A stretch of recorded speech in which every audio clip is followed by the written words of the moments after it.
সকলকে আমি আমার ব্যক্তিগত পক্ষ থেকে এবং আমাদের সংগঠন বাংলাদেশ জাতীয়তাবাদী ছাত্র দলের পক্ষ থেকে কৃতজ্ঞতা জানাচ্ছি এবং আমার সামনে উপস্থিত আছেন দীর্ঘক্ষণ ধরে আমাদের গণমাধ্যমের বন্ধুরা কষ্ট করে আপনারা আমাদের আজকের এই আলোচনা আজকের এই বিক্ষোভ মিছিল এবং সমাবেশকে সার্থক করার জন্য আপনারা উপস্থিত হয়েছেন। আপনাদের প্রতিও আমরা কৃতজ্ঞতা জানাচ্ছি।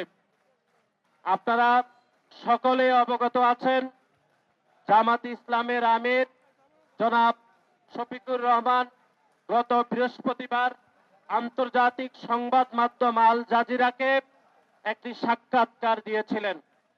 তিনি সাক্ষাৎকারে বলেছিলেন যে বাংলাদেশের নারীরা, তিনি তার ভাষায় বলেছেন, তার দলের কখনো প্রধান হতে পারবেন না তিনি বলেছেন। এবং আমরা দেখেছি তার এই বক্তব্য দেওয়ার পরে যখন সামাজিক যোগাযোগ মাধ্যম এবং বাংলাদেশের নারীরা যখন প্রতিক্রিয়া দেখিয়েছিল, তখন তিনি তার মনের যে আসল যে বক্তব্যটি তিনি সেটি সামাজিক যোগাযোগ মাধ্যম এক্সে তিনি দিয়েছিলেন এবং বাংলাদেশের কর্মজীবী নারীদেরকে তিনি আধুনিক পতিতাবৃত্তির সাথে তুলনা করেছেন, যেটি তিনি এক্সে দিয়েছেন এবং তার কয়েক মিনিট পরে তিনি ঘোষণা দিয়েছেন তার প্রিয় আলবটর বাহিনী এবং শিবিরের যারা বাংলাদেশের গত 1 থেকে 1.5 বছরে সামাজিক যোগাযোগ মাধ্যমকে যারা বিষিয়ে তুলেছে, তারা ঘোষণা দিয়েছে তাদের জামাতে আমিরের নাকি আইডি হ্যাক হয়েছে।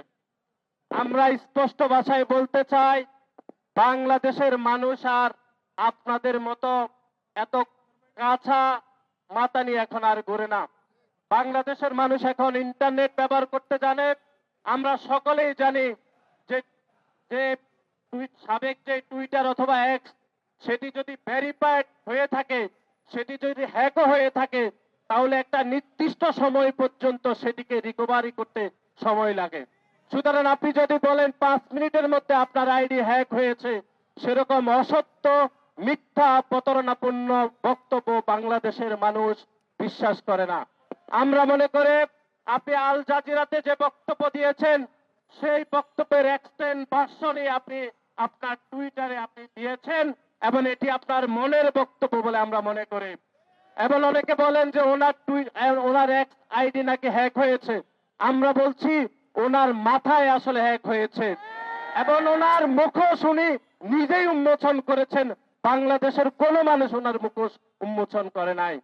সুতরাং সংগ্রামী ভাই এবং বন্ধুরা, আপনারা এই জামাতে ইসলাম এবং শিবিরের এই বট আইডি থেকে সতর্ক থাকতে হবে। তারা এখনো বাংলাদেশের মানুষকে বিভ্রান্ত করছে, বাংলাদেশের সাধারণ শিক্ষার্থীদেরকে, বিশেষ করে নারী শিক্ষার্থীদেরকে বিভ্রান্ত করে তারা বুঝ দিচ্ছে যে জামাত ইসলামের আমিরের নাকি আইডি হ্যাক হয়েছে।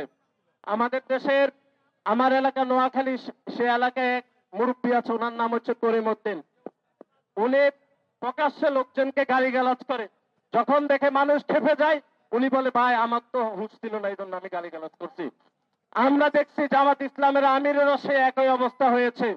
উনি সজ্ঞানে উনি এই বক্তব্য দিয়েছেন, যে বক্তব্য আল জাজিরাতে প্রকাশিত হয়েছে, সেটি নিয়ে যখন তীব্র প্রতিক্রিয়া হয়েছে, উনি হোশ ফিরে সজ্ঞানে তিনি আবার সামাজিক যোগাযোগ মাধ্যমে এক্সে তিনি বাংলাদেশের নারীদেরকে নিয়ে এরকম একটি অবমাননা বক্তব্য দিয়েছেন।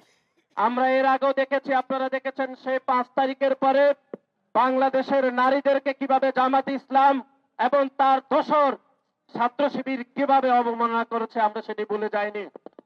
আপনারা দেখেছেন যে চট্টগ্রামে একজন রাজনৈতিক নারী কর্মীকে কিভাবে পিছন থেকে লাঠি দিয়ে যাকে হত্যা চেষ্টা করা হয়েছিল এবং যে জামাতি ইসলামের সন্ত্রাসী যে হত্যা চেষ্টা করেছিল তাকে জেলে প্রেরণ করা হয়েছিল, কিন্তু 2 দিনের মাথায় সে জেল থেকে বের হয়েছিল।